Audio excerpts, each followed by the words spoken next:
Professional wrestling is the one true sport. Other sports have their share of intense, dramatic moments, but nothing can compare with professional wrestling.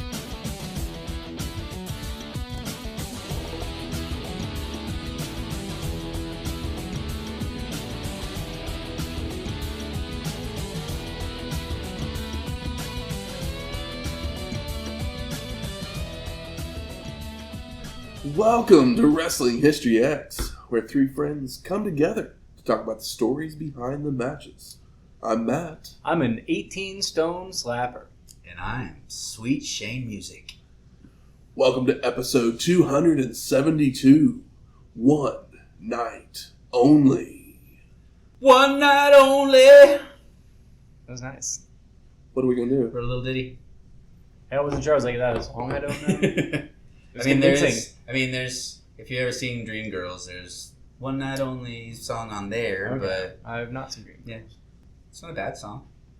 It's a good song. I believe if you like Dreamgirls, if you like Beyonce, if you I like Beyonce. disco, I'm okay if you with like disco. Jennifer Hudson. I'm okay with Jennifer Hudson. My heart goes out to her family. I mean, it's one of the worst things I've ever heard. Yeah. So this is the only One Night Only produced by the WWF. Who would have thunk it? The one night #only. It took place on September 20th, 1997, from the NEC Arena in Birmingham, England, with an attendance of 11,000 people.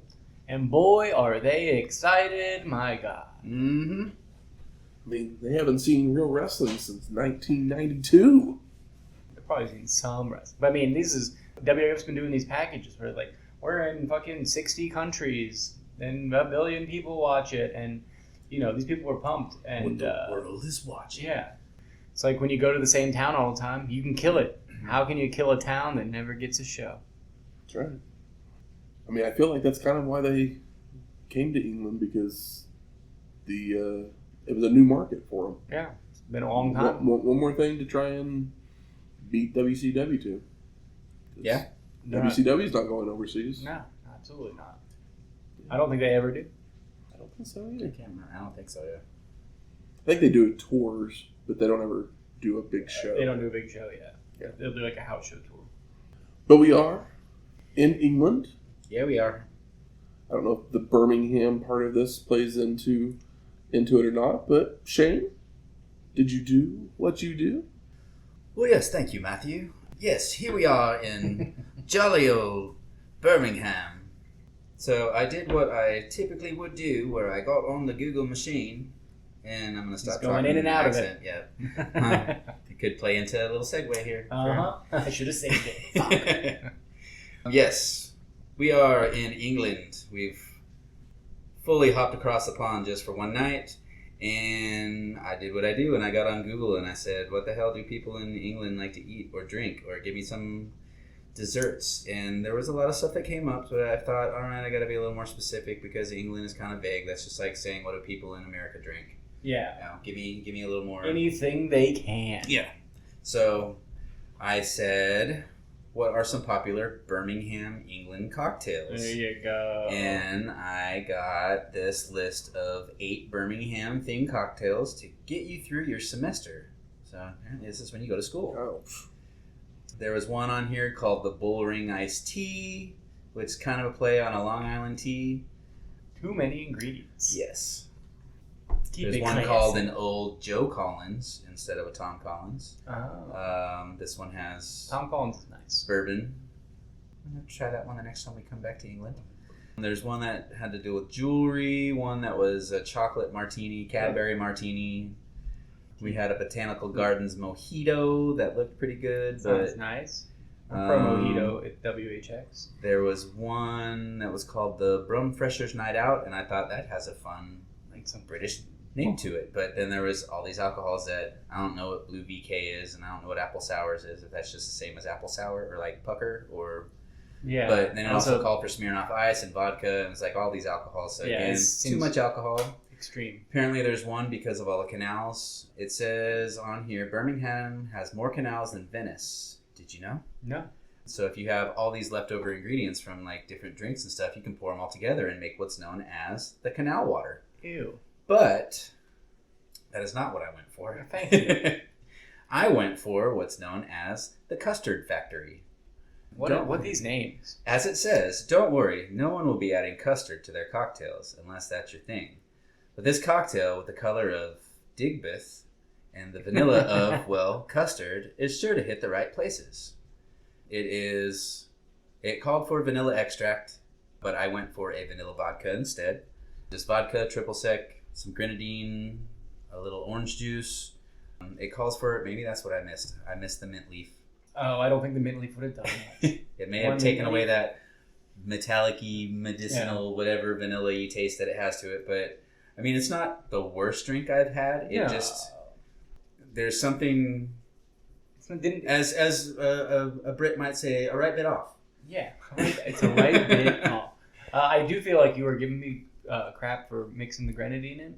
The closer I get to the grenadine, is that when it's starting to taste better? The less let me sharp take or metallic orange and give it a little swirly here. This is served in a martini glass, by the way, just since you can't really see what we're talking about here directly until the pictures are posted. But you can on Wrestling Histo X on X Wrestling Histo X. Yeah, I mean the grenadine does kind of smooth it out a little bit, I suppose. By no means bad, but when I take a sip of this, I wish it was a lunchbox. Yeah, I can totally see that. That'd be good.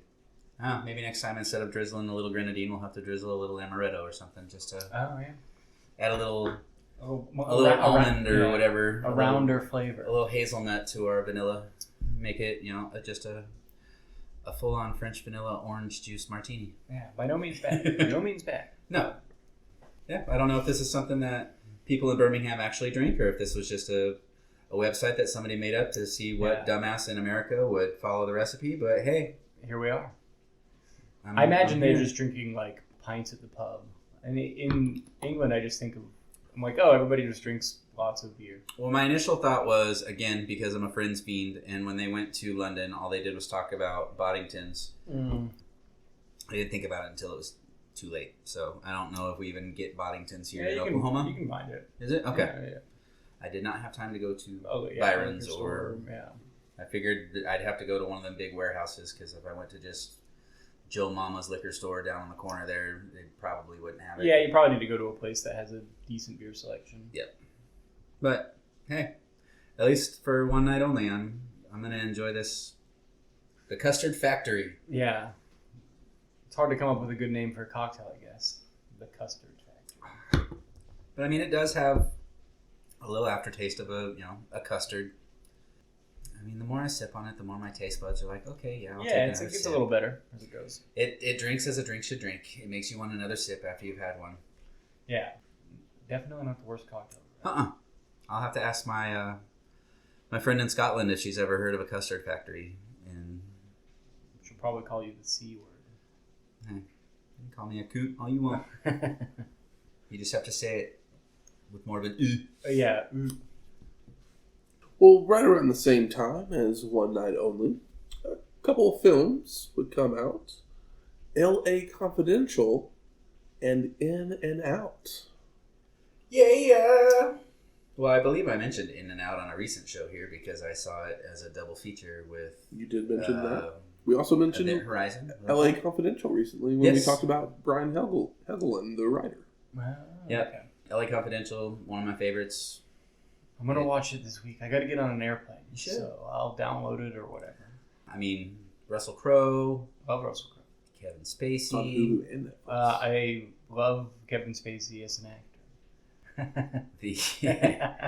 Guy Pearce. Guy Pearce, that's his name. I was stumbling for a second there. Yeah, I love Guy Pearce. And then, of course, Kim Basinger. Yeah, Kim Basinger and her Oscar-winning performance. Oscar. Oh, cool. Yeah, Kim Basinger rules. A lot of people are still iffy about whether she was deserving of it. Huh? This is a Sidney Lumet. Who directed this? Curtis Hanson. Oh, I don't know who that is. He did 8 Mile and The Hand That Rocks the Cradle. And In Her Shoes was probably his last big one. I have not seen River Wild, Wonder Boys. River Wild was great. I legitimately haven't seen any of these movies. Yeah. I didn't even watch 8 Mile. I hate Eminem and always have. He stinks. Well, that's another Kim Basinger movie too. Oh yeah, she plays his mom. Yep. 8 Mile is actually a pretty good movie. I'm sure it's pretty good. People have said that. I just don't. It's another Oscar-winning movie. I just don't like Eminem as an artist. I don't like his music. Well, then watch it for Mekhi Phifer. I've heard he's good in too, even though he has a horrific wig in that movie. It looks like dog shit. And I can't remember her name. Brittany Murphy. Or is that who it is? Brittany Murphy? Yeah, rest in peace. My brain was going to Taryn Manning, but... Yeah. Don't do Wayne like that. Yeah, LA Confidential, fantastic movie. It's... If Titanic wasn't going to win Best Picture, then LA Confidential definitely should have. I say that, and then if LA Confidential couldn't win the Best Picture, then Good Will Hunting should have won. I mean, that year of the Oscars was Disagree. Good Will Hunting was fantastic. LA Confidential is a modern noir, right? Yeah. Well, yeah, no. it's. I mean, modern for the time of '90s. Do you like Chinatown? I love China. I mean, it's set back in the yeah. It's set in the 50s. Love China. Love Roger Rabbit, the child-friendly remake of Chinatown.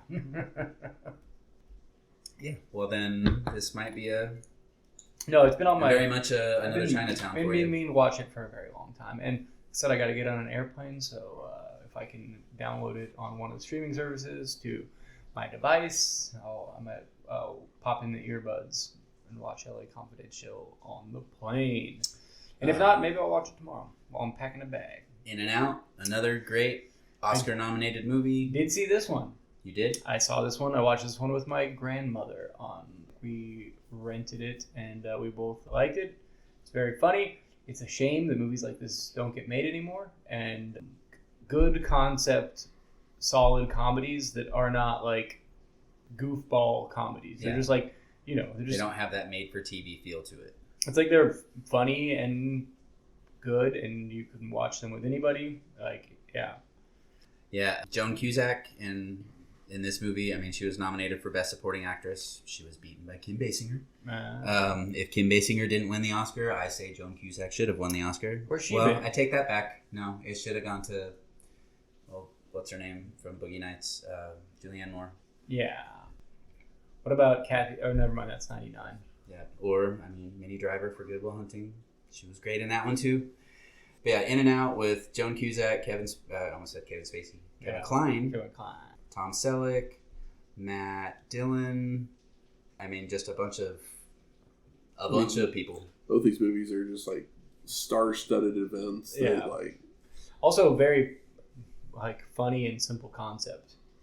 It's like, a kid. Does he want to win an Oscar? He's on. Yeah, he wins an Oscar, and in his Oscar-winning speech, he wins an Oscar playing a gay man. Yeah. And in the speech, he says he got his inspiration from his drama teacher in high school who was gay. Yeah. But his drama teacher is not well, he's not out anyways.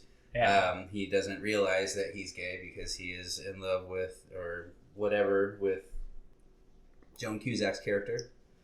And yeah, it's a small town that has the favorite teacher that's suddenly outed by a celebrity, and how the hell to deal with it. Yeah. He starts questioning himself and trying to figure himself out.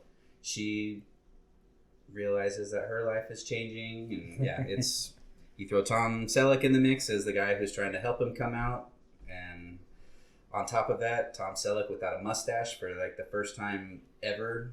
Yeah. Yeah. It's very much It's funny. It sounds heavier than it is. Oh, yeah. It's a lot of a guy just saying he's not gay.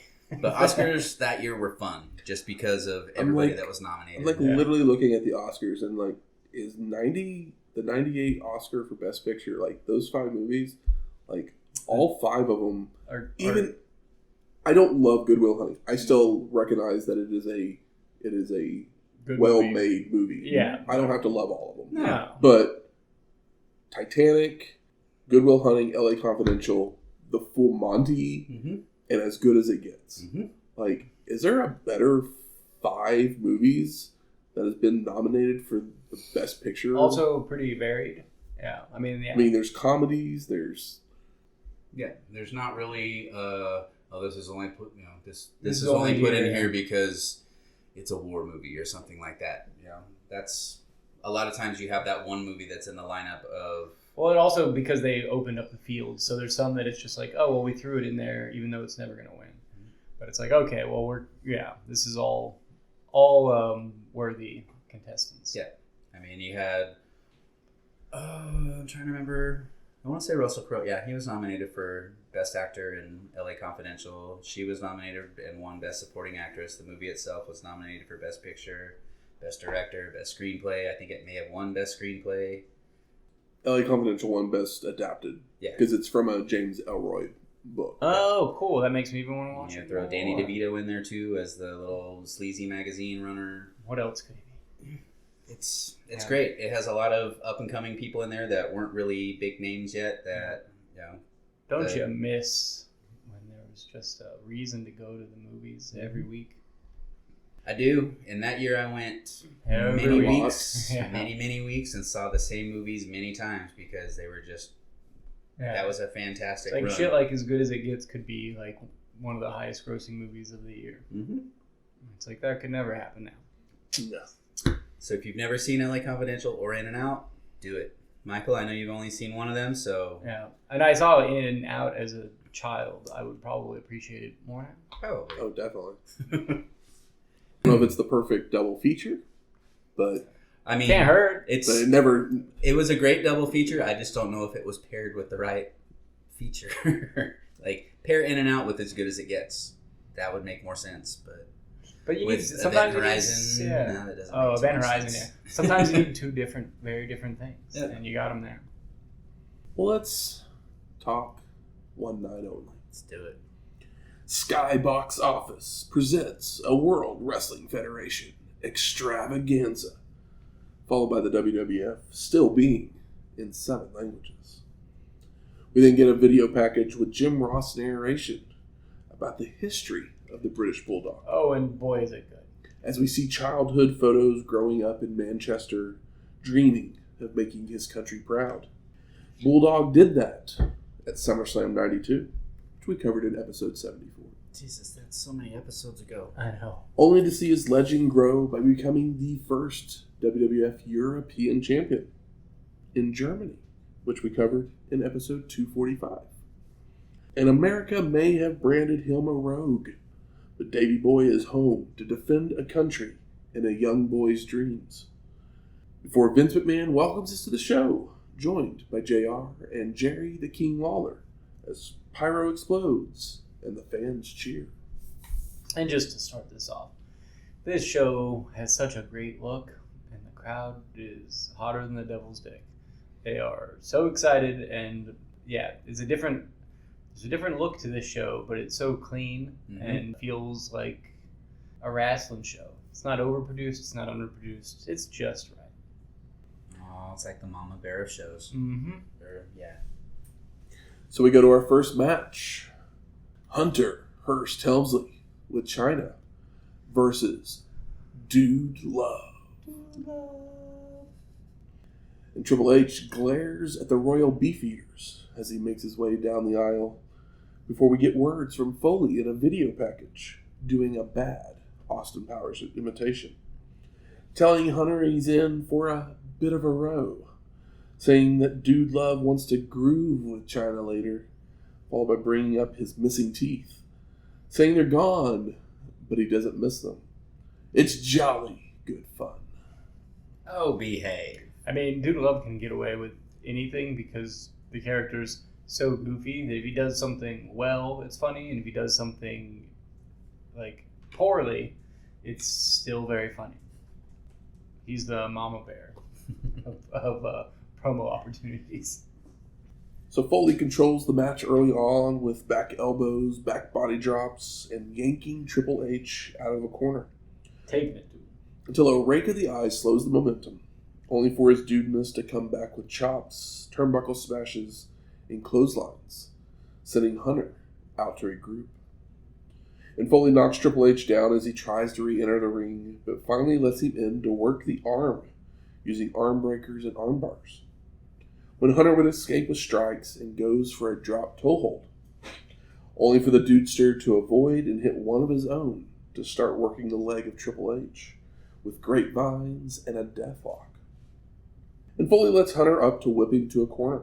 But Hunter flare flips himself into a tree of woe, allowing Doolittle to deliver a 10 count of chops to the shins of Triple H. Shin chop. Followed by an elbow drop. And Foley sets up for sweet shin music.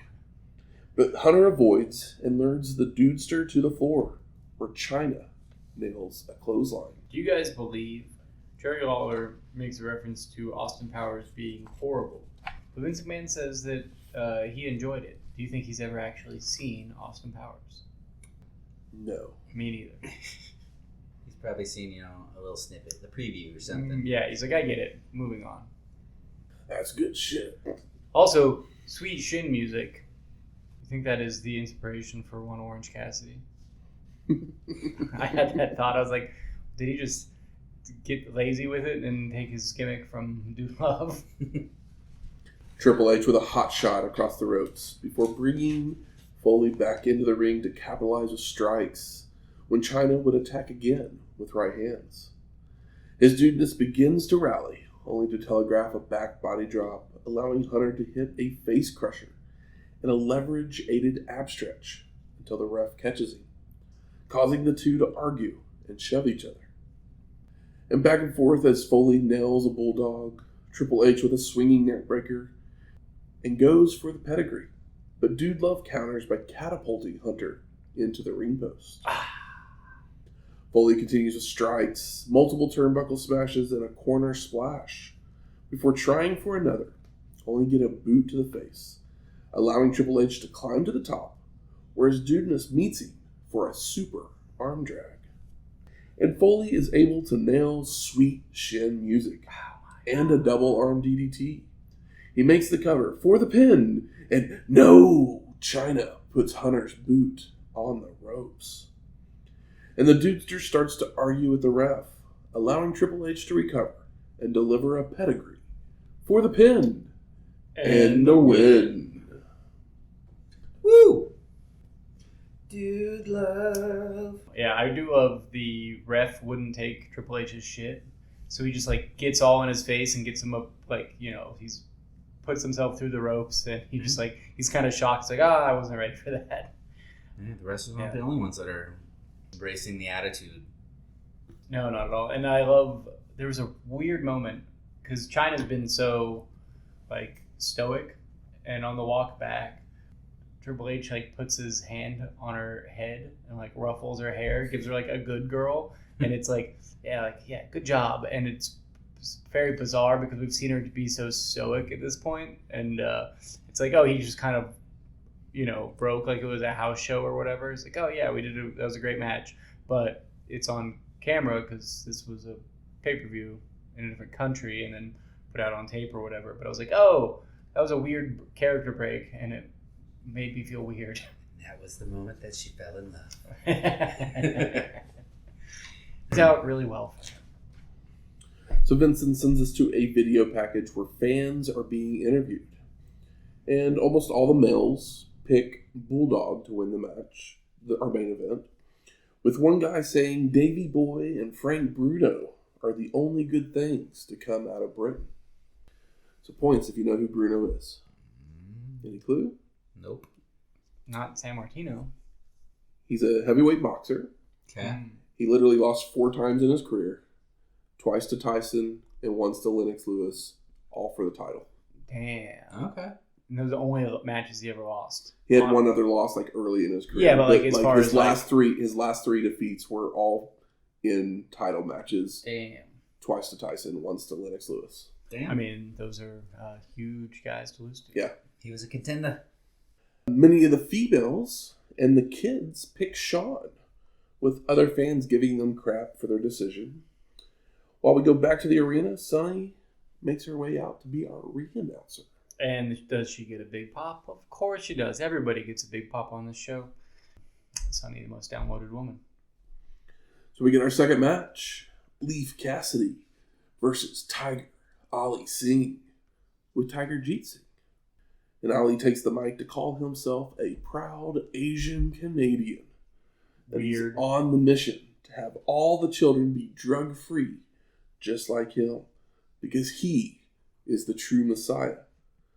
Followed by Jeet saying words in Urdu. But an impatient Cassidy attacks Tiger Ali.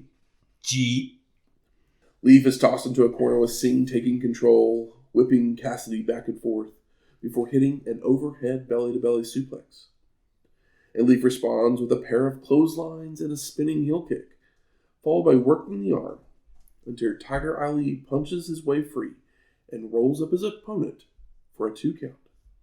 Cassidy rakes the eyes and places Singh on the turnbuckles before climbing up, only for Tiger Ali to shove Leif down to the mat and fly off with a Bulldog for the pin and the win.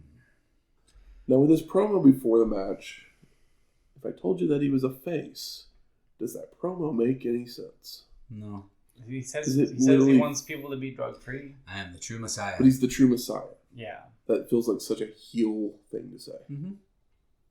And he says drug-free, and it's like, well, your dad's right there. Your dad is a guy that was never a face ever. Yeah. He swings a sword around and does wild shit. Also, the Tiger Ali Singh, I'm like, this guy's got a face, and he reminded me of the guy that like started Girls Gone Wild. I was like, why does this face look familiar? It's like he kind of looks like, doesn't look exactly like that guy, but he's that kind of dopey face. He's that douchebag son that's yeah, living off his parents' buck.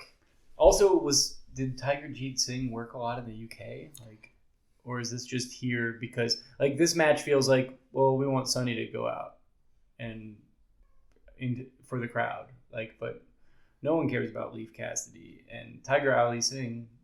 No one cares about him either. We have this is the first time we've seen him, I think. I mean, he showed up on a show with his dad in the crowd one night, on one show here recently. I believe you. Yeah, he was. Now you mentioned it on like I almost said one night. It may have been a Raw in your house or something. Yeah, but it was just like this guy's coming soon. Oh, he was at one of the Canadian shows because he's That's right. He was he's an Asian Canadian. The Canadian Stampede show. Lawler then invites Sonny over for a snog.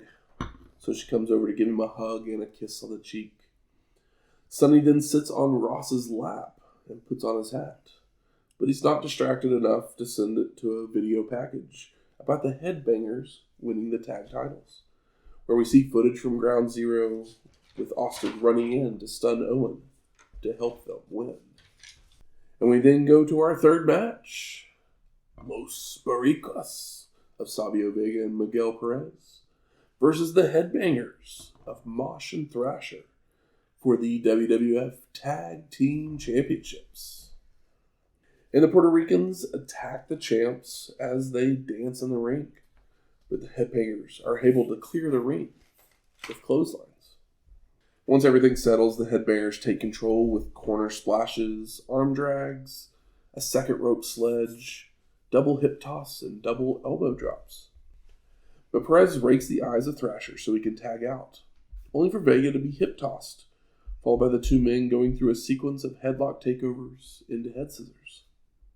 And Miguel returns, but he's immediately taken down into a side headlock, only for Perez to escape and reverse a whip, sending Thrasher to the ropes, where Savio kicks him in the back of the head from the apron. Vega tags in to deliver a corner wheel kick, before Perez locks on the dreaded nerve hold, followed by a clothesline and double team clubbering. After another nerve hold by Savio, Thrasher escapes to run the ropes, hitting a crossbody for a 2 count. But Vega responds with a roundhouse kick for a near fall. Miguel with a body slam, and he heads up top for a diving senton, before nailing a standing moonsault, only to return to the nerve hold. What are we doing? Oh my god. Thrasher keeps rallying, but Los Boricuas either distracts the ref or Mosh to keep the Headbangers from being able to tag. And they continue the punishment with suplexes, double team clubbering, chin locks, and knee lifts, until Savio goes for a splash in the middle of the ring, only for Thrasher to get his knees up, allowing the headbanger to crawl to the corner. But Vega knocks Mosh off the apron. So Thrasher again escapes a chin lock to nail a sunset flip on Perez. But Savio breaks that pin up, followed by a turnbuckle smashes, chops, and a Vega corner splash. But the headbanger avoids, delivering a back suplex and making the crawl for the hot tag. Mosh cleans house with drop kicks and clotheslines before hitting a super Frankensteiner on Miguel, followed by a power slam and making covers. But Savio continuously breaks them up. And all four men start brawling, with Mosh dumping Vega with a back body drop to the floor, while Perez drops Thrasher with a power bomb inside the ring, when Mosh would leap in off the top with a flying seated senton for the pin and the win. Yeah. 2 guys in skirts just won. How do you feel about that, Vince? Guys in skirts, fine. Match, my God, do I have a hard time with this one. Giving a shit, my God. Did they place a nerve hold on you? Yeah, they got, they absolutely did. Vincent sends us to a video interview JR did with the British Bulldog. And Ross asks how he feels defending this title in front of his countrymen, with Davey Boy responding, "It's special because his sister Tracy will be in the crowd. She's battled twice with bone cancer, and it took everything out of her. But she's pulled through, calling her the true champion and dedicating the match to her." This is textbook babyface stuff. JR then goes to ask how Bulldog has prepared for this bout, with Davey Boy saying he's dropped 2 stone, which is about 28 pounds, to match Shawn's speed. But Michaels can't match his strength, before saying he's ready for the biggest night of his career. Fought his brother-in-law in front of like 90,000 people. On one of the big 4 pay-per-views in the main event. Yep. That was my thought too, but it's fine. It's in the past. You gotta say it. It already happened. You can't. People don't remember that. You gotta live in the now. They brought it up earlier. I know. I'm kidding. That was in my Vince. He's like, they won't remember, but you gotta remind him. He was too fucked up to remember that night. So yeah. So we go to our 4th match: Flash Funk versus the Patriot. Flash Funk. So our competitors shake hands before they get started with lockups, waist locks, bat holds, and shoulder blocks, when Funk would nail a dropkick and arm drags, only to miss a heel kick, allowing the masked American to hit a clothesline. And the Patriot goes to chin locks and headbutts, but he misses a corner splash. So Flash fires back with a flying crossbody, a heel kick, clothesline, and chin locks of his own. And Funk continues with turnbuckle smashes, shoulder blocks, and chops. But the masked American just absorbs it all to nail an atomic drop into a back suplex for a 2 count. And the Patriot goes to a body scissors, only for Flash to counter into a modified surfboard before delivering a whirling dervish, as Vince calls it. But the masked American answers with a power slam and a Patriot missile for near falls. wasn't that the Vaudevillians move? Yeah. Cat. Funk blocks the full Nelson and hits a corner splash, followed by a twisting splash and a moonsault, only for the masked American to get his knees up. It looks good. Allowing the Patriot to nail the Ungle Slam for the pin and the win. Every time I hear that music, I'm like, I can't believe. You suck. How did I forget that music belonged to somebody else? I don't think the Patriot sucks. I dig his no bullshit style. Mm-hmm. But, yeah. Flash Funk is known to be a loser. How great would it have been if they had debuted Kurt Angle but had him put on the Patriot mask? Just rip it off. Nobody would remember. It was me all along. That happened 2.5 years ago.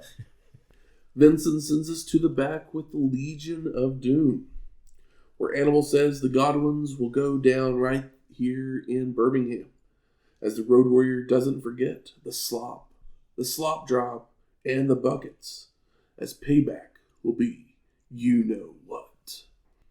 And then Hawk gives us a poem. Yes, do you got it all? A little birdie in the sky laid a whitewash in his eye. But he's a big boy, he doesn't cry. Geez, he's glad cows don't fly. But that's the only thing he'll be glad about when he faces the Godwinns. Oh, what a rush! What a weird... It's not bad, but it is weird. It's like he's just kind of looking at the camera saying, "Hey, warrior, I miss you." Yeah. He's like, oh, here's this poem that I thought was funny in kindergarten, where it's like, oh, this kid got bird shit in his eye. Isn't he glad that cows don't fly? Because what if a cow shit on your face? Cannot go to school today, said little Sally Ann McKay, or whatever the name was. I thought Hawk was basically like, "See, Giant, this is how you do this." Yeah. Oh, I mean... Fee, fi, fo, fum. Sup. Yeah. So we go to our fifth match. The Godwinns of Henry O. and Phineas I. Godwinn versus the Legion of Doom of Road Warrior Hawk and Road Warrior Animal. And the return of the stars and bars. I thought was pretty funny. Anybody else remember the last time the Road Warriors were in England? Was it SummerSlam 1992? It was. Okay.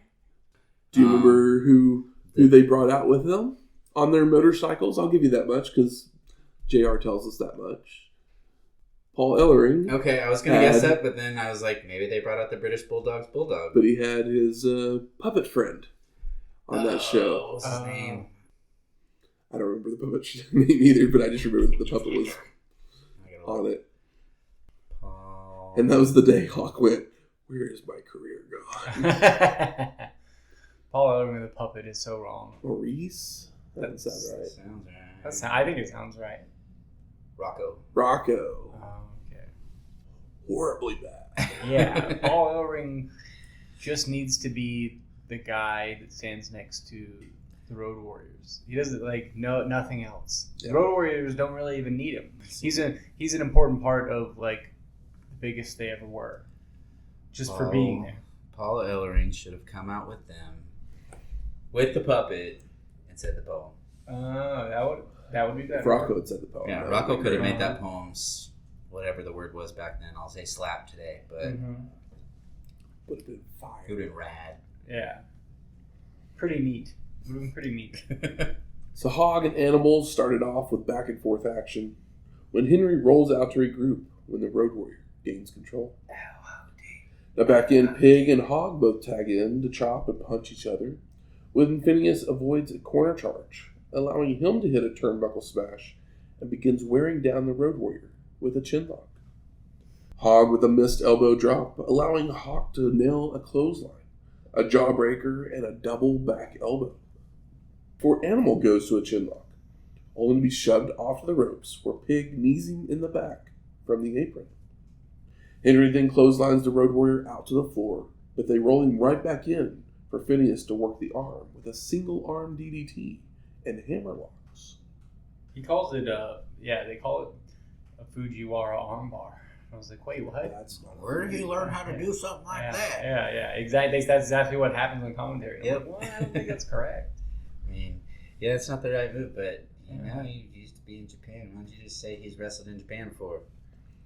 The Godwinns with quick tags, double teams, and more arm work before coming off the second rope, only to get a boot to the chin, allowing Animal to make the crawl for the hot tag. Hawk cleans house with clotheslines, slams, and a neck breaker for a 2 count.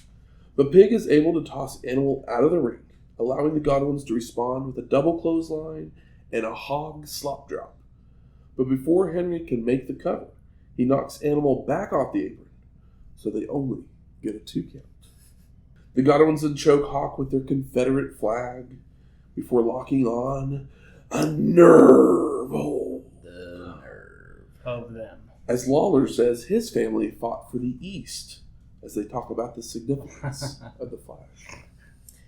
Yeah.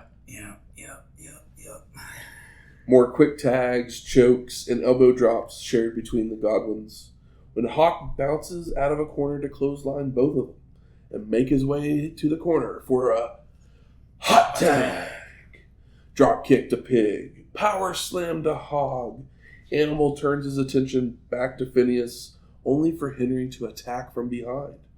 So the Godwinns go for a double back suplex, but the Road Warrior flips out and delivers a double clothesline. Hawk comes in to clothesline Henry out to the floor, allowing the Legion of Doom to set Pig up on Animal's shoulders for the Doomsday Device to get the pin and the win. It's not bad. A hot crowd helps every time. Yep. They were stoked to see the Legion. Mm-hmm. JR then enters the ring and introduces Ken Shamrock. And as he enters, McMahon tells us that Ken has suffered internal injuries in a match against Farouk, throwing everything into a topsy-turvy situation. And Ross says that it must be disappointing that officials won't let Shamrock compete, showing footage of the injury and asking how bad it is. And Ken responds that he would wrestle if it was up to him, but the doctors say he has a punctured lung and he's coughing up blood. He's down tonight, but he will be back, thanking the fans for the reaction, that he's a competitor and will fight any chance that he gets. Rockabilly then makes his way out, saying he can't believe Shamrock isn't wrestling because of a stomachache. He basically calls him a pussy. Ken may be big and bad, but he makes Billy sick. And Rockabilly continues that he remembers what Shamrock did to him a couple of weeks ago, and then slaps Shamrock, who starts going crazy with right hands, taking Billy down with a drop toe hold, and applying an ankle lock, with Rockabilly tapping out as officials make their way out to get Ken to leave the ring. Yeah, Vince on the mic. That'll do nothing to help with his punctured lung. He literally did nothing except for a drop toe hold and an ankle lock. He looked like badass. Yeah, he looked incredible doing it. It's like, oh, this guy's got everything. Mm-hmm. He's got it all. Like Furiosity, in which he did a drop toe hold and an ankle lock, is kind of unparalleled. Like, I can't think of anybody making something so simple look so good. We then go backstage to Bret Hart, with Vince asking him about his attitude tonight, with the Hitman responding that he believes in his heart he's still the champion he was years ago. It's so crazy, too, because everybody on this show gets a mixed reaction. People get cheers and boos, like no matter like how big of a star they are. But the bigger the star, the bigger the boos, and the bigger the cheers. It's wild. But that's what happens when, We don't ever get a show. Yeah. Bret takes nothing from The Undertaker. He has his fans. But Hart will fight fire with fire, proving he's the best there is, best there was, and the best there ever will be. McMahon then suggests Taker will be pell-mell after SummerSlam, with the Hitman saying he expects that the dead man is the hardest fight he's ever had. But Hart feels he has the home field advantage, only for Vince to question that, as he doesn't think the fans like him here. And Hart says that's only because they see American TV. It shapes their views.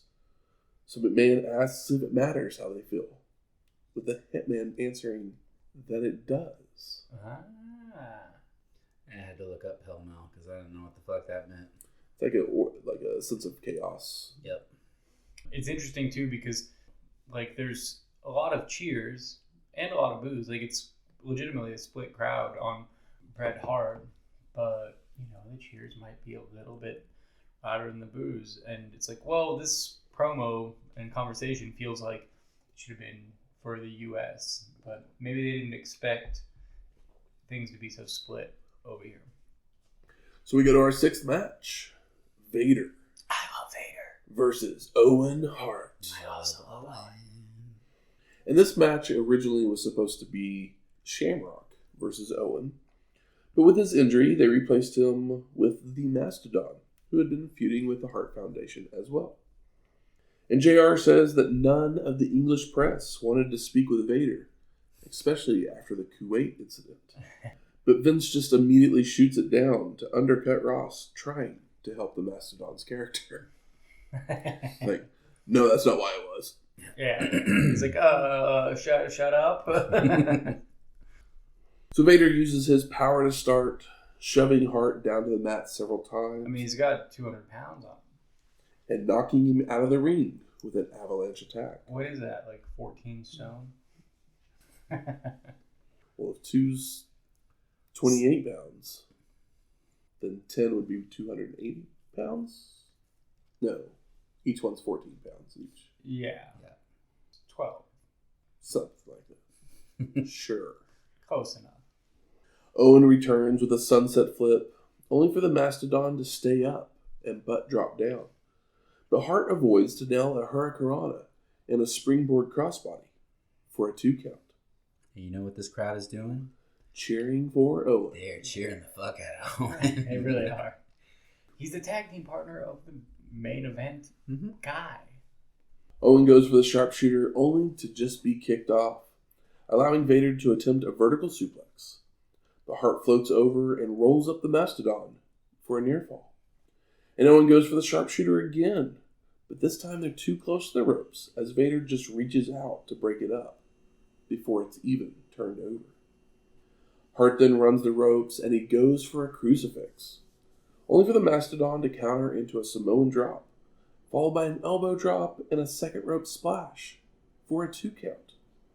Vader sends Owen's sternum first into a corner and starts delivering strikes, when Hart would duck Owen and go for a body slam to no avail, as the Mastodon clubbers him down to the mat to lock on arm bars and heel hooks. Vader then whips Owen to a corner and charges in with a splash, only for Hart to avoid and again go for the slam. But he's still not able to lift him, allowing the Mastodon to nail a clothesline for a near fall. You know, Owen is maybe one of the best opponents I've seen against Vader. He's selling everything so well. It's just, it's great. Vader goes back to the mat holds momentarily as Owen fights his way free, but the Mastodon with more stiff shots to knock Hart back down, allowing Vader to hit a splash, a big boot, and attempt a powerbomb, only for Owen to flip out and land an enziguri. Hart then gets the sharpshooter locked on, but the Mastodon crawls his way to the ropes to break the hold, only for Owen to then finally slam Vader down for a 2 count. It's not enough. Hart whips the Mastodon to a corner, but Vader bounces out with another avalanche attack, dragging Owen to the corner for a Vader bomb. No. But Hart gets his knees up. Owen then flies off the top with a missile dropkick, delivers a spinning heel kick before returning to the top rope, only for the Mastodon to catch him with a power slam for the pin and the win. That was a great wrestling match. Yes. My kind of shit. Finally, somebody gives Vader a match. Owen Hart lost nothing in being pinned in that match. He only looks better. Yep. Because he's like 100 pounds less than the guy, and he took it to him, and like it would make if he won, there would need to be something nefarious. But he took him on nose to nose. Vincent sends us to a video package about Bret and Undertaker. We then see the finish of the SummerSlam match where Shawn would miss Hart and nail Taker with a chair, before we go to the dead man in the back, where he says the Hitman has one night only. Drink. To prove he deserves the WWF title. This time, the Heartbreak Kid won't be the special referee.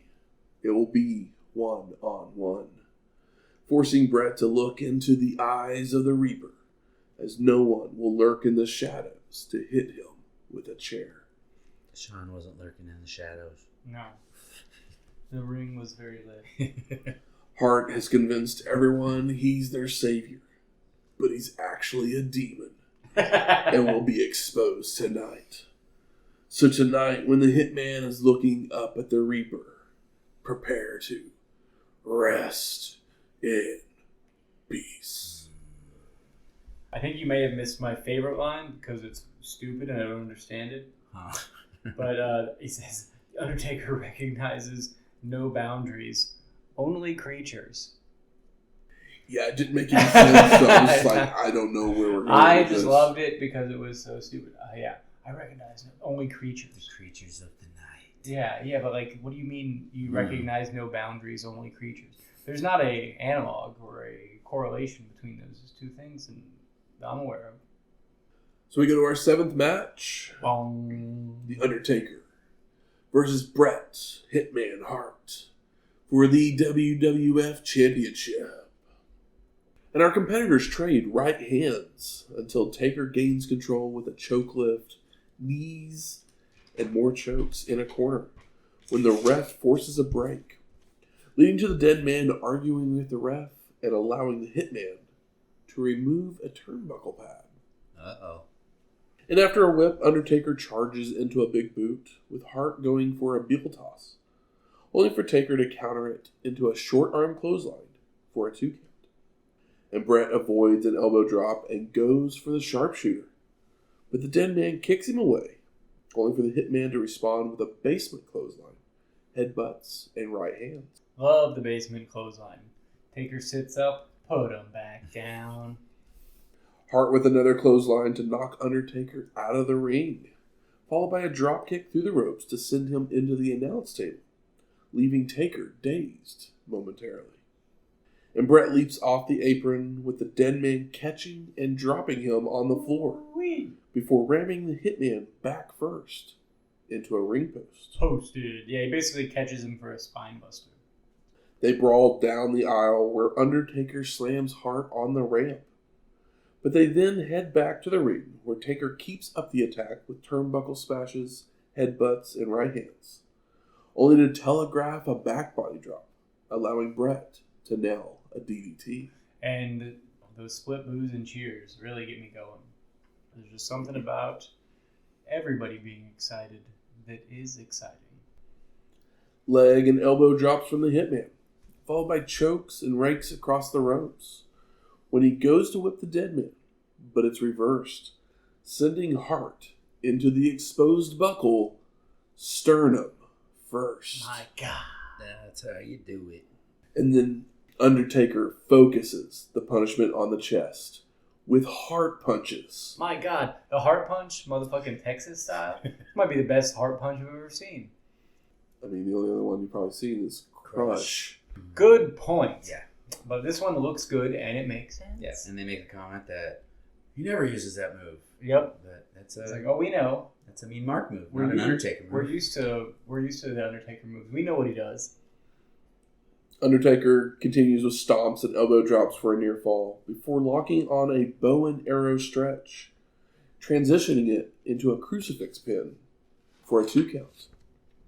Taker with a backbreaker and stretches the body over the knee, followed by sending Bret to a corner, charging in with a leaping knee, only for the Hitman to avoid. And Hart begins attacking the knee for a while with leg snaps, pouncing on it, and a ring post figure 4, until the ref forces a break, only to put the figure 4 back on inside the ring when the dead man would reverse it, causing Bret to reach the ropes. Undertaker reversing a figure 4. He's really come out of his shell. Mm-hmm. Out of his coffin. Bret's pulling new things out of him, just the way Shawn does years later. Yep. Undertaker with right hands and headbutts to fire up, but the Hitman ducks a big boot, allowing him to kick Taker in the leg to put him back on the ground to work the leg some more. When Hart would then switch his focus to the lower back with headbutts, a side Russian leg sweep, snap suplex, and a backbreaker for a near fall. Crowd chanting rest in peace, so good. Bret comes off the second rope with an elbow drop, only for Undertaker to get a boot up to the chin, followed by both men hitting clotheslines for a double KO. And Taker rises first and goes after the Maple Leafs with leg drops, when the Hitman would catch one and counter it into a sharpshooter, only for the dead man to power out. Fuck. Hart with multiple headbutts to the gut, and he goes for the sharpshooter again. But Undertaker grabs him by the throat. So Bret kicks Taker, only for the dead man to respond with strikes to take down the Hitman. He's going, right back to that knee. Big boot and a leg drop from Undertaker for a 2 count, with Hart rolling out to grab the ring bell and bring it back into the ring. I mean, did you guys get a chuckle at Big Boot leg drop 2 count? Because I did. Only for Taker to deliver another big boot as Bret tries to use it. The dead man goes to pick the bell up, but the ref grabs it away from him. So Undertaker turns to confront Mike Chioda, allowing the Hitman to chop block from behind. My God.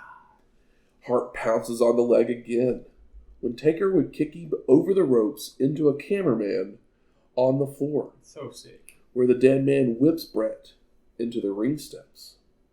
Now back inside the ring, the Hitman is whipped to a corner, but he tries to slide out, only to go back first into the ring post. I know he was trying to duck the exposed corner. He knew it was there and came back to bite him, was about to do it again. He fucked up. He didn't get to the side, ate it on the back. Undertaker attempts old school, when Hart would arm drag Taker off to the mat. The dead man would pick up Bret for a tombstone, with Hitman escaping out the back and goes for an O'Connor roll for a near fall, before attempting a tombstone of his own, only to be reversed, but they're in the ropes, with Hart getting caught up in them by the throat. Yeah, he did. My gosh. I mean, it's great, and it's like, he's able to arm drag Taker off. I mean, it's painful already when it's Mick Foley that has his neck tied up in the rope, but it's even more painful when it's anybody else in there, just because you don't ever see him do it. Yeah. And Bret of all people. The ref tries to help free Bret, but the Undertaker continues attacking. So the ref calls for the bell and the disqualification. I mean, Undertaker was pissed. He had him at the end of his rope.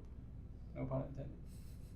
Post-match, a frustrated Taker choke slams Chioda, bringing Gerald Briscoe and Owen Hart out to finally free the Hitman from the ropes. But the dead man grabs Briscoe to deliver another chokeslam. Trash flying.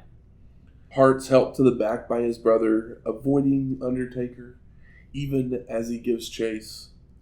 When the ring announcer, Karsten Schaefer, would make the announcement that Bret is the winner.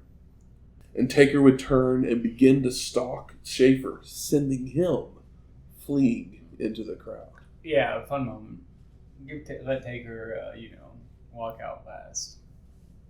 So, fun fact here for you. We didn't really mention it at the beginning, but this was a pay-per-view that was only shown in the UK and Canada. It was not shown in America at all.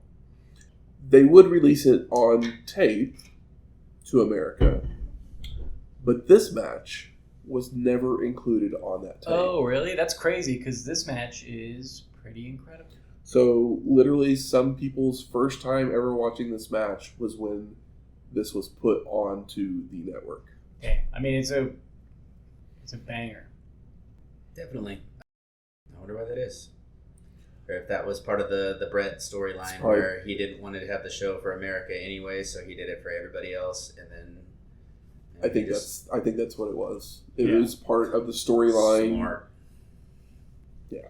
Yeah, and it's like, the finish absolutely works because they both put it all out there, and the match was so cutthroat and competitive that the ref felt he didn't have control over it anymore. Logical DQ. I wish this match didn't have the DQ finish. Yes, but I understand it. Because that's the one thing that I think keeps me from wanting to say shortlist. Because I really like this match. I mean, I think that it could be shortlist. DQs don't bother me much when they make sense or I understand. I just don't like that DQ. Yeah, no, yeah, I see what you mean. Mm-hmm. Yeah. I get it. Like a DQ would have worked, but that DQ felt a little abrupt, especially after going as long as they did. Yeah. But I guess the counter argument would be, it's like, okay, the ring bell's involved, these guys are getting a little wild, but, you could have called it maybe at a different spot, and it could have worked better, but ref discretion. Vince then sends it to the back for an interview with Shawn Michaels. And the Heartbreak Kid says, "You've seen the WWF Champion and the Tag Champions. Now, you get the main event." As he is the headliner, claiming to become the first Grand Slam champion in WWF history. And McMahon interrupts to ask if Shawn can top this, with Michael saying his middle name is Top This, while doing a crotch chop. Yeah. Shawn's a little too big for his britches in this promo. Too big for his britches in the promo, and basically making himself sound like a big old bottom, because top this. HBK continues that you can send out anyone you want, but if you haven't seen the showstopper until Shawn enters the ring, before making his way out with the camera following him through the curtain. So we go to our 8th match, the Heartbreak Kid, Shawn Michaels, versus the British Bulldog for the WWF European Championship. And as Michael enters, a kid shoves a Bulldog action figure into his face. So Shawn takes it and drops it down his pants. Shawn is getting too crass on this show. Bit Randy. Too randy. Davey Boy then enters with his sister at his side. Yeah, it took me a second on that one. I'm like, who is this little girl? And then they showed the close-up of her. Oh, okay, now I get it. I remember. Yeah. She looks very uncomfortable. Mm-hmm. Yeah. She didn't know that pyro was coming either, because she jumped. No. Yeah, but it's like, oh, this lady's been through so much. Leave her alone. But that's the angle, I guess. I do also have to notice that Bulldog, at least to me, I noticed it for the first time. I don't know if it was brand new for the show, but his video package, like on the screen as he's entering, was updated. It normally just says British Bulldog or Bulldog, and this one had like a different variety of pictures than they normally would have shown for him. So and they did the right thing. The package at the beginning of the show was great. His cape, incredible. So the match gets going. Bulldog uses his power advantage early on, shoving the Heartbreak Kid off multiple times before nailing shoulder tackles and clotheslines that sends Michaels to the floor to regroup. Shawn rakes the eyes from the apron, but Davey Boy responds with turnbuckle smashes and an inverse suplex to bring HBK back into the ring, followed by a military press, teasing to throw him into the crowd, only to just drop him down to the mat. Yeah, the ref gets in the way. He's like, no. Bulldog locks on an ab stretch in the middle of the ring, but Michaels escapes with a hip toss and charges at Davey Boy, who back body drops Shawn out to the floor. Bulldog then slingshots the Heartbreak Kid back into the ring and delivers a few arm drags and applies an armbar, only for a rake of the eyes to allow Michaels to go for a Hurricanrana. But Davey Boy counters it into a sit-out powerbomb for a 2 count. And Michaels runs the ropes, leaping onto the back of Bulldog for a crucifix attempt, but it's reversed into a Samoan drop, before locking on a surfboard that's only released when Davey Boy's shoulders are on the mat. And Bulldog starts to argue with the ref, but the momentary distraction allows Shawn to recover, to stomp away, only for him to telegraph a back body drop. So Davey Boy delivers a stalling vertical suplex for a near fall. Rick Rude then makes his way to the ring, Taboos, while Bulldog goes for a power slam. But the Heartbreak Kid floats over in a waistlock, which is reversed for an O'Connor roll by Davey Boy, only for Rude to push them over for Michaels to be on top for a 2 count. And Bulldog with multiple clotheslines, and he goes to run the ropes, when the Ravishing One would pull on the ropes to distract Davey Boy, allowing Shawn to attack from behind, sending Bulldog out to the floor. And Rude rams Davey Boy into the ring post, shoulder first, followed by HBK leaping off the top with a double axe handle, before the Ravishing One does more damage by ramming Bulldog back first into the apron. Now back in the ring, Michaels is in control with back elbows, stomps, and a sleeper, until Davey Boy escapes momentarily with a back suplex for a near fall. But Shawn then sends Bulldog back first into a corner before working the arm, only for Davey Boy to power up and slam the Heartbreak Kid with one arm. I mean, he just stands up. It's an incredibly impressive feat of strength. Both men run the ropes and they collide heads for a double KO, which brings out Triple H and Chyna to ringside. Mm-hmm. Now back to their feet, Bulldog nails a back body drop, whips Michaels to the corner for a flare flip, followed by a clothesline and a catapult into a ring post for a 2 count. And Shawn avoids a corner charge, sending Davey Boy shoulder first into a ring post, allowing HBK to go to the top for a pair of flying elbow drops. And Michaels tunes up the band. The Bulldog is having trouble making it to his feet. So Shawn places him in a corner and goes for the finisher. The Bulldog ducks and lifts the Heartbreak Kid up for a running power slam. Only for Rude to hold on to his foot from the floor, allowing Michaels to escape. That one really fucking got me. I was like, no. Fucking no. Davey power slam, god damn it. Davey Boy drags the Ravishing One to the apron before turning his attention to his opponent to clothesline Shawn out of the ring. He follows out, only for Hunter to attempt to attack from behind, all while the ref is distracted by Rude inside the ring. And Bulldog knocks Triple H away, lifting the Heartbreak Kid up again for a running power slam. But he accidentally steps off the side of the platform. No! Causing both of our competitors to fall down with Davey Boy's leg stuck between the railing and the floor. That's good shit. Michaels then nails sweet chin music before rolling into the ring to continue to distract the ref, while his cohorts ram the steel against the knee of Bulldog. Yeah, they just keep push and pull it. It's not like, they don't just like push his knee into it. They're just ragging on it with that steel. Followed by Hunter delivering a pedigree on the platform. Boo. Davey Boy's rolled in where Shawn rips the knee brace off, tossing it to Diana Smith in the front row, before locking on a figure 4 in the middle of the ring. Triple H and Chyna start pulling on the Heartbreak Kid to provide leverage until Bulldog starts crawling his way towards the ropes, only for Rude to deliver a cheap shot to knock him back towards the middle of the ring.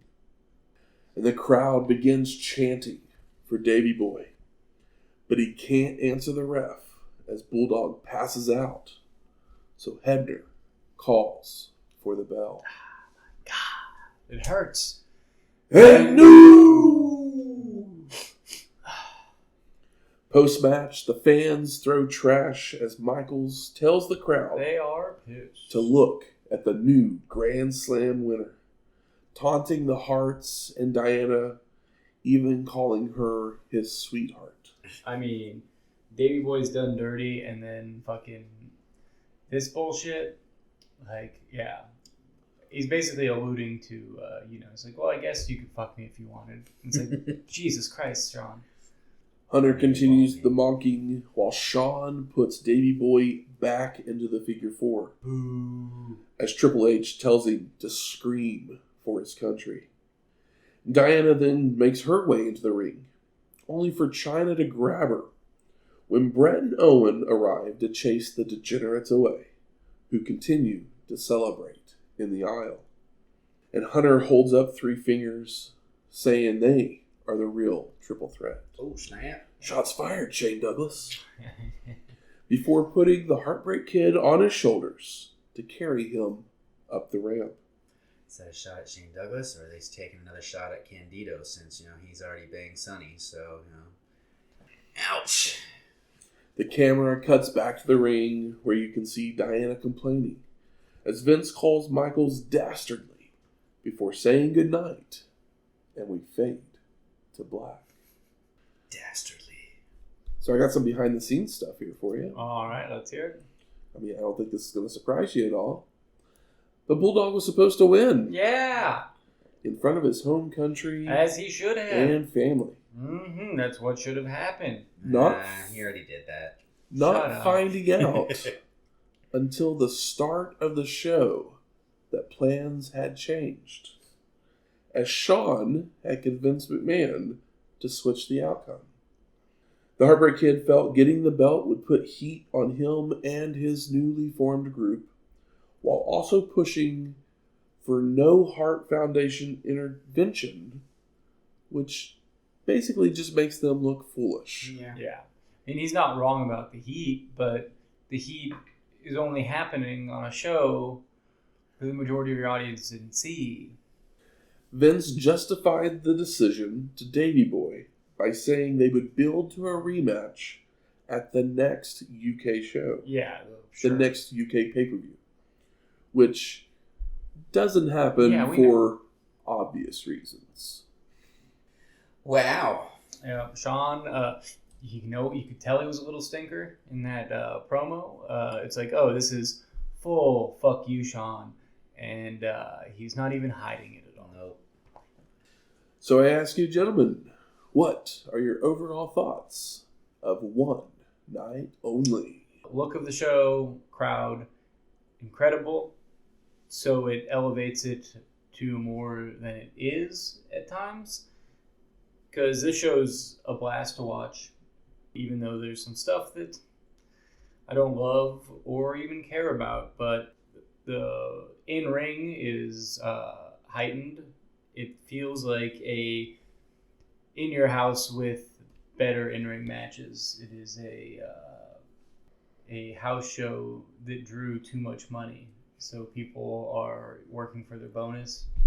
But yeah, I mean, there's some bangers on here for sure. Yeah, I mean, lots of good stuff. As much as the shit heel ending of it went down, it also kept the continuity that the only person that ever beats Bulldog for a belt, or at least a singles belt, is Shawn Michaels, because he's taken the Intercontinental title off of him, taken this off of him now. Yeah, I think he's taken a good 2-3 belts off of him. So him losing like that. It sounds like some real shenanigans at the end, though. But I mean, it was a fun show. The shenanigans are hot. Diana coming in and choking Shawn with the brace is great. It's wonderful. But Davey Boy losing feels so dirty.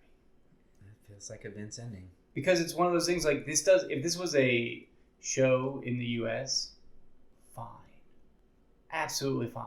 Mm-hmm. But this is a show in the U.K., so Shawn getting the heat doesn't matter that much. I was like, what the fuck? Vince was getting laid that night. I mean, Shawn basically said, "Top this, give me the belt." This is kind of the opposite of last week, where we were watching the War Games match and we were like, cool, we kind of know what's going to happen. Mm-hmm. And then it happens and it kind of sucks the air out of the room. Here, I'm trying to figure out how, it's like, well, Davey Boy has to win. How is he going to win? What are they going to do? And instead, I was looking at it all wrong, even though my wrestling brain was doing the correct thing. Like, the show did the other thing, and the fact that it was a change that happened after the plane landed makes a lot of sense. It's like, well, how are they going to do this? Like, it's still Shawn, but it's like, well, he can take a pin, like a roll up on a show that I know is not an American pay-per-view. And then, this I was not quite ready for. So the back half of the show is very, very good. Like those last three matches are fantastic. Mm-hmm. Like some of the best in-ring stuff we've seen in the WWF in a while. But the backstage nonsense, while not shocking, does place a bit of a dark cloud that looms over the event. I can see that. The crowd's so hot and the show looks the right kind of different. It's just such an enjoyable show to look at as far as like production goes. I think this is some of the best commentary on a WWF show, the commentary is always pretty good.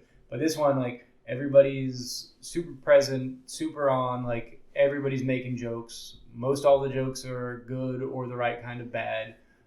Yeah, it feels like the three of them are firing on all cylinders.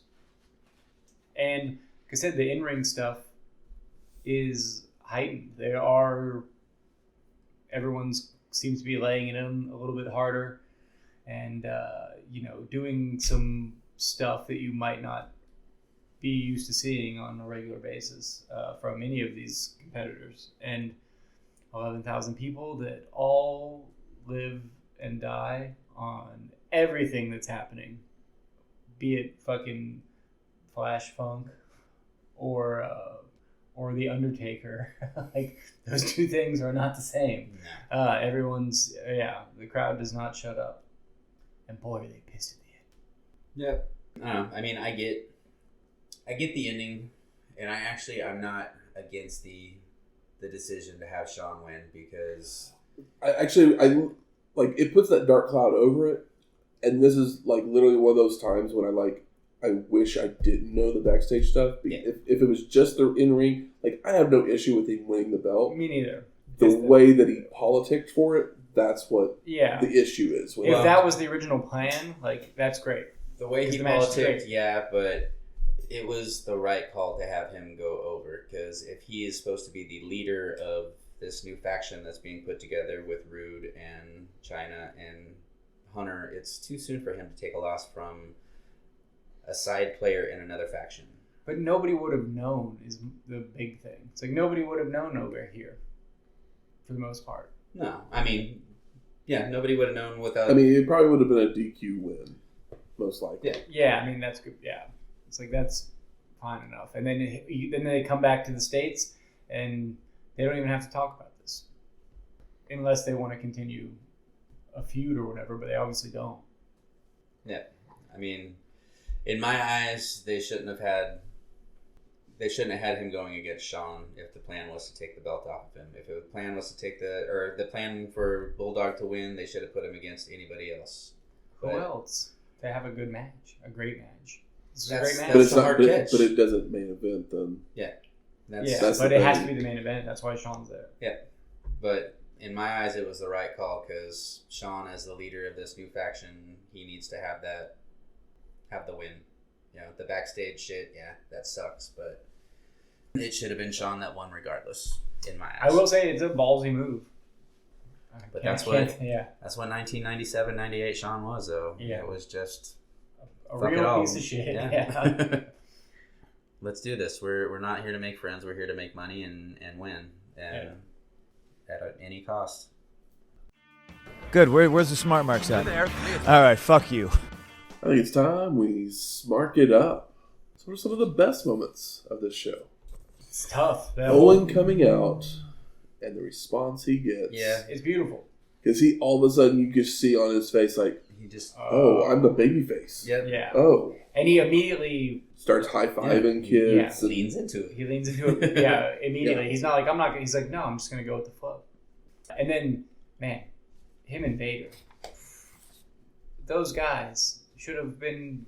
Yeah, it's like that should have been a singles feud. I mean, I had fun with For the Godwinns and the LOD. Ken Shamrock and his little stint there with Shamrock. I think this is the first time that I've literally went, okay, he's Shamrock. got it. Yeah. It's like he's had parts of it, but here's the closest to fully formed.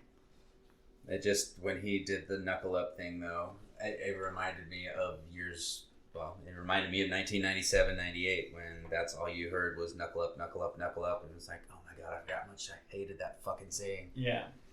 It's like 5 knuckle shuffles. Sweet shin music. Yep. Very funny. I mean, yeah. Dude Love is just Mick Foley having the most fun he can without it hurting himself too much, which is nice. Yeah, I mean, obviously Bret and Taker was a blast. Yep. Shawn and Bulldog were... It was hot as hell. It was a great match up until the I don't know. I don't even know how to say it. No. The match itself is incredible. Yeah, it's wonderful. It's literally just the cloud that overwhelms it. Shawn being the dickhead that we all know he was at the time. It's just a bummer. But he's not necessarily wrong. It's the way that he goes about being wrong or about being correct that is annoying. We get our first Jared Briscoe chokeslam. Oh yeah, it kind of hurts. Because we've seen Pat Patterson take some bumps very recently, but it's the first time to see Briscoe take. Yeah, we're slowly working our way to this Stooge era. You get a little more darkness from Taker, which is great. Anytime somebody takes the Undertaker to a new era, like plateau, like it's like, okay, well, these are the things the Undertaker does, and when you see him have to get out of like his comfort zone, it's always super intriguing, and he's been doing that more and more. This hard-hitting competitive match with Bret, you see Taker do some shit that he would never do. He has to move faster. He has to, he can't just overpower them. He can't just be Michael Myers in a match like this. Yeah. Does Shawn just vacate the title, or does he actually lose it? If I remember right, he loses it to D'Lo Brown. I'm just kidding. I want to say he loses it to Hunter, and it's just one of those quick little Sarge puts them in a match together. And it's literally a finger poke of doom type situation. Okay, I was like, because I literally was just like, because we know that Shawn doesn't lose his belts. No, he gives them up basically. Yeah. So I was just like, what are we going to do with this belt?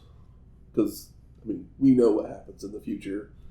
So it was like, what are we doing with this belt at that point? So I was just curious. Yep. He's like, well, I'll give it to my buddy so I can move on.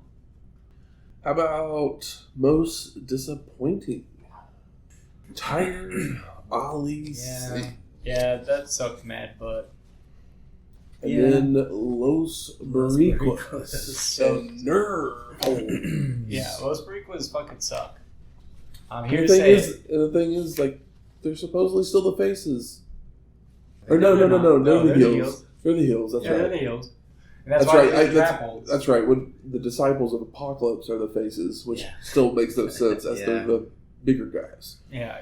Well, the prison biker gang are the Puerto Ricans have darker skin, so they're bad. That's wrestling logic. But yeah, you're right. The LOD Godwinns match. We've seen it a number of times. This one, there's nothing wrong with it, but nothing that There you go. The Fujiwara armbar. Yeah. This one's a little bit better because they're juiced up by the crowd. The crowd means a lot. Oh, Lawler's family was from the East. Oh, yeah. Commentary, honestly. Yeah, commentary was truly great on this show. It was some of the best they've done in a while. We're in the disappointment. I know. yeah, we are.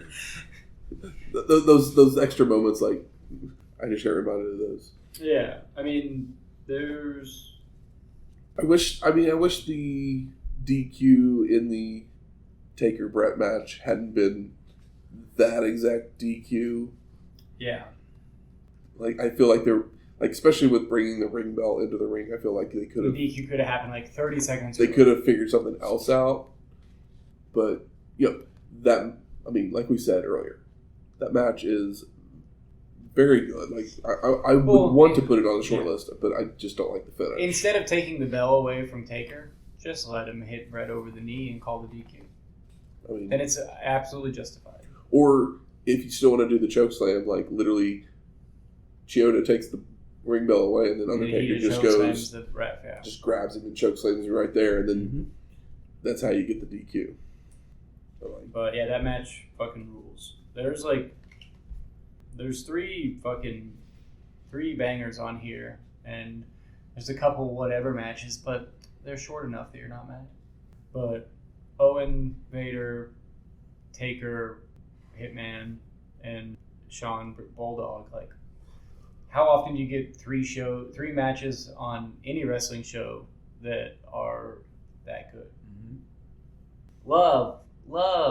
Would love to see a show that had three matches that had me that entertained.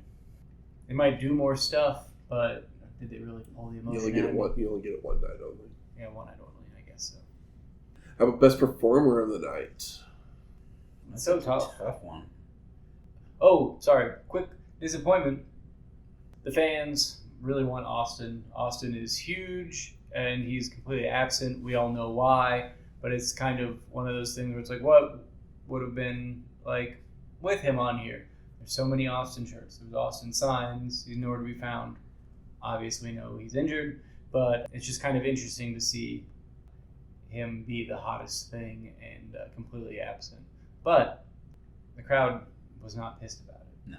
If they were, when they showed up, they forgot about it and they remembered maybe the next morning. And see, they run the risk. I guess I'm glad that they didn't bring him there too, because with the way that they were cheering Owen, had he come down and interfered, they could have run the risk of the crowd turning on him. But I mean, I guess that was just over there. It wasn't in the United States, so it wouldn't have done anything. Kind of thing where it's like, I mean, we've got Vader versus Owen. It wouldn't have hurt his TV character because nobody here would have saw it. So yeah. Best performer. Best performer. Who was that?